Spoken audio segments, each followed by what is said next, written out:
ദൈവനാമത്തിന് മഹത്വമുണ്ടാകട്ടെ.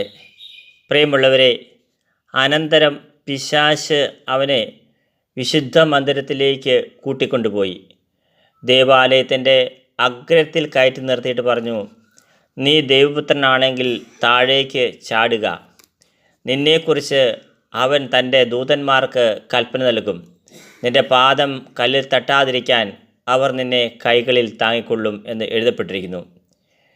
യേശു പറഞ്ഞു, നിൻ്റെ ദൈവമായ കർത്താവിനെ പരീക്ഷിക്കരുത് എന്നുകൂടി എഴുതപ്പെട്ടിരിക്കുന്നു. പ്രിയമുള്ളവരെ, നമ്മെ എഴുതപ്പെട്ടിരിക്കുന്ന വചനം പറഞ്ഞും തിന്മ പിശാച് പരീക്ഷിക്കും. നമ്മൾക്ക് വിവേകത്തിൻ്റെ വരമില്ലെങ്കിൽ നാം വീണുപോകാൻ സാധ്യത കൂടുതലാണ്.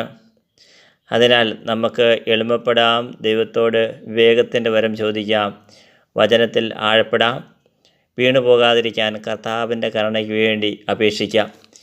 ദൈവം നിങ്ങളെല്ലാവരെയും സമൃദ്ധമായി അനുഗ്രഹിക്കട്ടെ. പിതാവിൻ്റെയും പുത്രൻ്റെയും പരിശുദ്ധാത്മാവിൻ്റെയും നാമത്തിൽ ആമേൻ.